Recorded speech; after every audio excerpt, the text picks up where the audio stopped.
face, more than any other human body part, is privileged as a site of individual identification. From passport photos to cinematic close-ups to mugshot databases, the face is the medium through which the individual comes to be known, identified, and verified. Our faces unlock security systems, phones, and global patterns of mobility. They are the access keys to an increasingly data-driven world. But what happens when the face fails to be recognized, fails to enroll in a system that does not recognize it as human? In early September 2020, Trevor Madland, a PhD student at the University of Victoria, was troubleshooting the video conferencing app Zoom, where a Black faculty member's head kept disappearing from the virtual background. He quickly discovered that Zoom's facial recognition software was unable to detect his colleague's dark-skinned face, leaving a haunting image of a headless figure floating where a face should have been. This was not the first time a facial recognition algorithm had shown racial bias under the pretense of objectivity. In 2015, Google was criticized for its image recognition algorithm, which auto-tagged images of Black people as gorillas. In another example, computer scientist and digital activist Joy Buolamwini, while a computer science graduate student at MIT, discovered that her face would fail to be detected by some facial analysis software until she put on a white mask. The ontological assumptions of human recognition, rooted in philosophical, scientific, and cultural discourses of the face, remain manifest in the technological codes, algorithms, and imaging apparatuses that structure the vast databases of computer vision systems.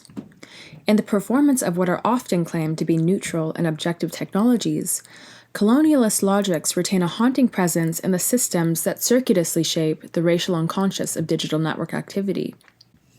The function of most commercial facial recognition software, for example, is systematically optimized for white male users. In 2019, a landmark U.S. federal study showed that facial recognition systems falsely identified African American and Asian faces 10 to 100 times more than Caucasian faces. Even further, facial recognition algorithms developed from companies such as Amazon, Microsoft, and IBM remain far less adept at detecting dark-skinned faces. From a bygone, but still insistent past, data analytic functions of contemporary surveillance society are shaped not only by anachronistic forms of racialism built into the software, but constructions of the post-Enlightenment subject who remains coded as innately white and male. These parameters of recognition have played out in my own experience when I attended a biometrics appointment to renew my UK visa.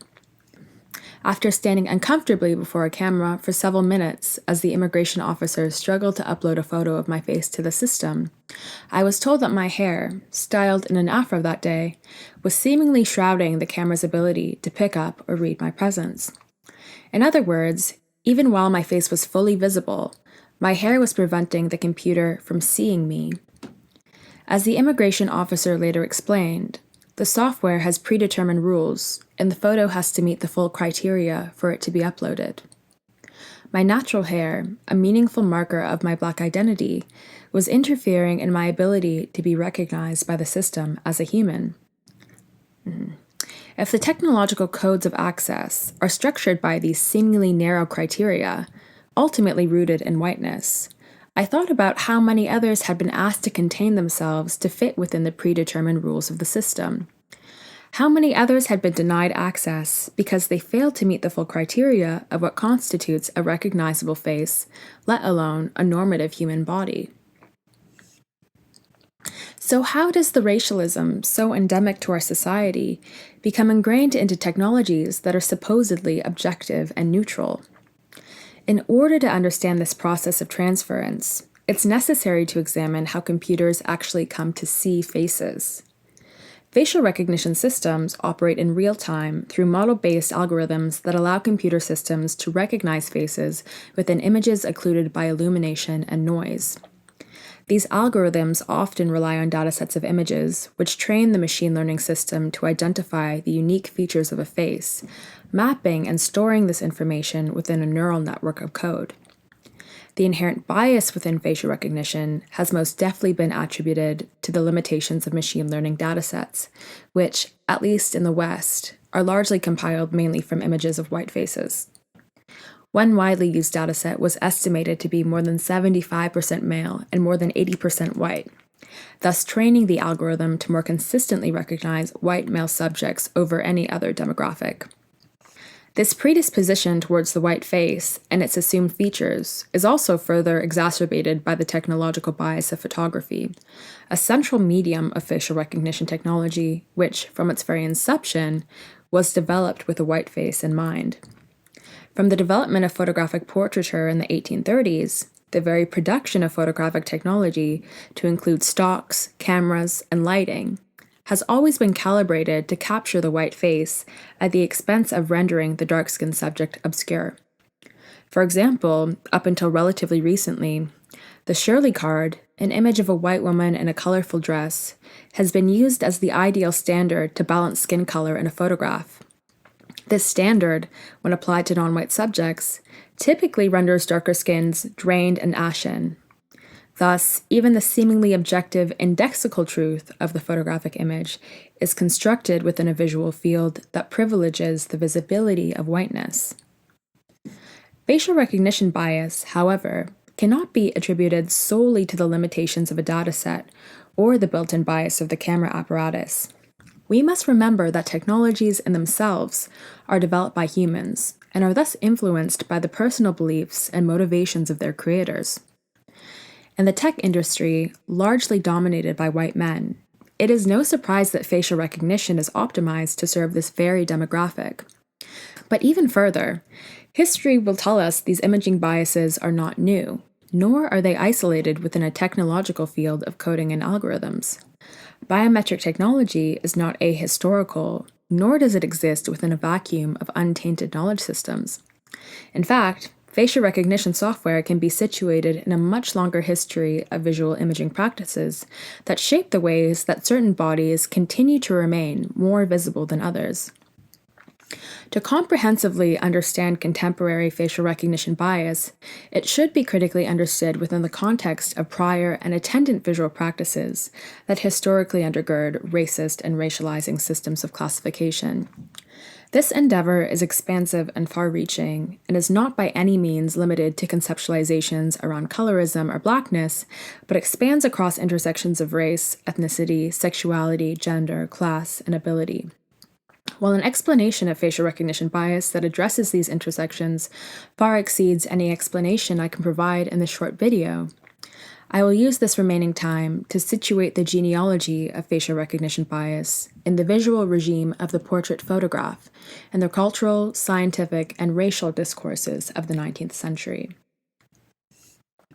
As countless theorists have observed, visual technologies have always been endemic to the construction of race and racism.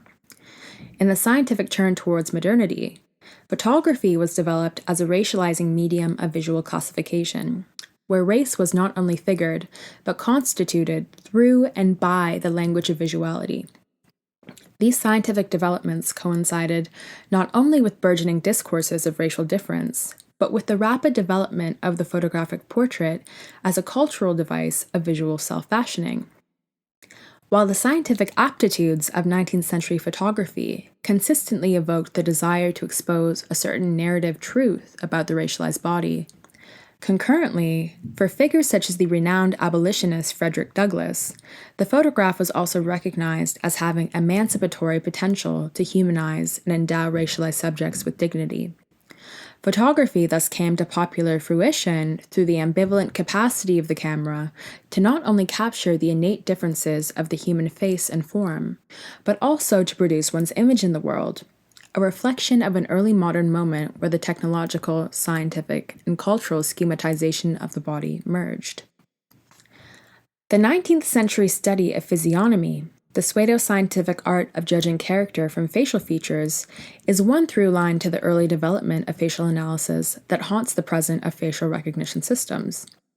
The invention of photography proved fundamental to the 19th century expansion of physiognomic research, where the development of new visual technology emerged alongside and entangled with the racial ideologies of early modernity. These images were inserted into a larger body of photographic evidence, a structure of visual knowledge that would build upon older systems of classification. The act of collecting, assembling, and building an archive of images became a key exercise of power in the 19th century visual imaginary, a power that, as Michel Foucault points out, was heavily dependent on mechanisms of surveillance, control, and regulation. A visual image became a key function of symbolic power, which endowed the photographer, doctor, or ethnologist with the ability to tell a narrative about a given subject through the collection and assembly of their image. Visual evidence became a larger function of power, which sought to optimize and survey the population through the visual pathologization of type, an enforcement of a normative standard that was always in dialogue with race and racism. Sir Francis Galton, for example, the pioneer of 19th century eugenics, a theory which purported that characteristics like morality, intelligence, and criminality were inheritable traits of biological constitution, was one of the first to employ photography to enact and visualize standardized conventions of hereditary type. Galton engineered a new photographic technique that would allow him to capture the faces of several subjects and then mold their facial features into a composite image. These composite photographs were used to schematize the faces of varying types in an attempt to identify and produce social typologies which were placed in standard with the ideal or norm. This technique was particularly prevalent for Galton's study of the ideal criminal type, where photographic observations of the face were held up as evidence of moral and intellectual depravity. Galton's pursuit is, today, being reflected in the ambition of technologists who are attempting to use facial analysis software to discern traits of criminality. In May of 2020, for example, a group of AI critics called on the publication house, Springer, to rescind its commitment to publish a scientific study that claimed it could predict future criminal behavior based solely on the scan of a face. While the publisher eventually rescinded the study's publication, given its rigorous external peer review, this episode reflects the still wider view that biometric technologies can be employed to tell an innate truth, not only about the anatomical makeup of the body, but the subject's very character. The desire to expose a certain narrative truth about the sitting subject through their visual capture was solidified in 19th century scientific ideations of racial difference. The most egregiously impactful instance of the racial power of the photograph was evinced in the scholarship of Louis Agassiz, a well-regarded Swiss naturalist who undertook a photographic anthropometrical study of enslaved African Americans at Harvard's Museum of Comparative Zoology in 1850. The first known photographic images of American slaves in visual history, the 15 daguerreotypes capture the 7 subjects in varying positions of bodily display, their anatomy ethnographically exposed from both front and side angles. The resulting documents offer one of the earliest remaining examples of photographic surveillance of the black body. Unlike the typical portraiture of the era, the photos are marked by an optic severance between subject and image. Detached and statue-like, the subjects looked past the camera with an inert yet defiant stare. While these images may have presented a moment of veiled subversion, a chance to look back into the eyes of the white voyeur, the daguerreotypes also represented the narrative power of the photograph within a wider frame of typological photography in 19th century ethnographic research. As a proponent of polygenesis, the widely sustained 19th century scientific theory proposing that human races advanced from different biological origins, Agassiz intended to use these commissioned daguerreotypes to confirm that blacks were biologically distinct from whites. These images were not designed to reveal individual qualities, but were evidentiary, aimed to construct a racial taxonomy undergirded by inherent assumptions of black inferiority. It was in the photographic archive that pseudo-scientific knowledge became fact, where the indexical nature of the photograph came to attest for biological truth. These photographic systems prove vital to constructing a typological mechanism of visual information fundamental to the 19th century imagination of flesh and face, a logic which continues to inform our own 21st century frame of vision. So, how could this legacy possibly connect to the present day bias of facial recognition systems? While facial recognition bias no longer stems from the overtly negative forms of racial classification seen in the ethnographic photography of the 19th century, the efficacy of facial recognition remains dependent on the parameters of the normative universal human face that has historically been constructed as white. The early pseudoscientific assumptions of physiognomy and the resulting photographic evidence captured by figures such as Francis Galton served to delineate categories of personhood constructed around evidencing the normative human face and body. Photography, from its very inception, was both designed and employed to stage whiteness as the ideal or norm. At the same time, it also functioned as a means to expose a certain narrative truth of difference and deviance through the visual capture of the racialized body. Reflected in facial recognition today is a conception that certain bodies fit within the visual confines of the normatively imagined human subject, while others remain beyond the parameters of technological recognition.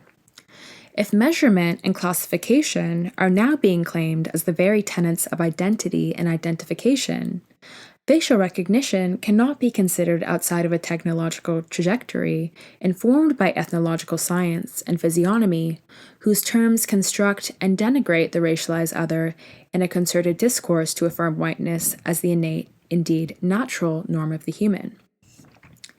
It is not so much the ways in which faces are captured and visualized through computer vision systems, but the ways in which racialized bodies are circuitously registered as error through a latent technological gaze.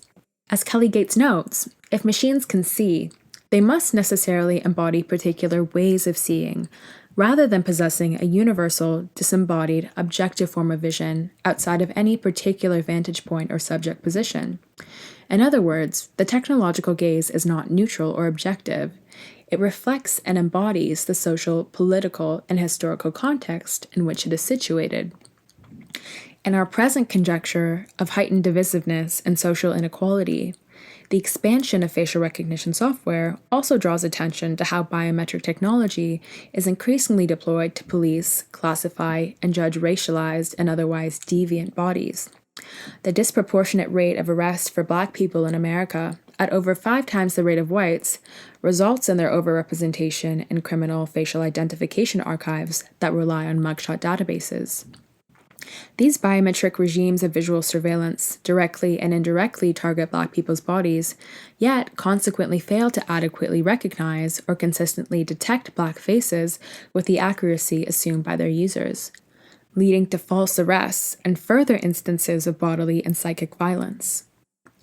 This is the effect of what Simone Brown terms digital epidermalization, the exercise of power cast by the disembodied gaze of certain surveillance technologies, for example, identity card readers and e-passport verification machines, that can be employed to do the work of alienating the subject by producing a certain truth about the racial body and one's identity or identities, despite the subject's claims. In assuming certain truths about the epidermal surface, such as criminality, facial recognition technologies schematize and reinforce older analogical understandings of race within the digital medium. These truths are endemic to the ways in which the Black body has been imaged as criminal, both within visual culture and the scientific imaginings that foster them. In order to imagine a world without technological bias, we must first confront the fact that there is no neutral or objective way to see the world. Images and technologies embody particular ways of seeing. In recognizing the historical roots of our visual technologies, we can begin to critically account for the ways in which racialism permeates, consciously or not, into the seemingly neutral technologies that mediate our relations with the world. Technological equity not only involves the expansion of image databases to include more diverse datasets and developments in photographic technology, but a shift in the historical ways that racialized faces and bodies are made to signify within a visual landscape. In the face of this tricky and uneven terrain, the task of critical research on biometric technologies is not necessarily to render dark skin more visible, nor is it to render artificial intelligence technology objective or raceless in its capacity to efficiently survey deeply multiracial societies. Rather, the aim of critical research should be to advance theoretical and political terms on which to reimagine what it means to not merely pass as human in an increasingly fragile yet deeply interdependent world. That is, we must extend fundamental demands for justice that insistently challenge constructed logics of difference whose borders are surveyed by a biometric panopticon increasingly imposed on planetary life. Moving beyond the epidermal and physiognomic, the category of the human must ultimately be expanded beyond schemas of skin and face determined by machines that are ultimately constructed by enduring racial logics situated within a visual cultural history that has functioned to preserve the prototypicality of whiteness. Since the future contours of our surveillance society are not yet fixed, scholars, artists, activists, policymakers, and concerned citizens must continue to intervene in the historically evolved coding of racialism and racial logics to help nullify its effects towards a pluralistic politics of human recognition.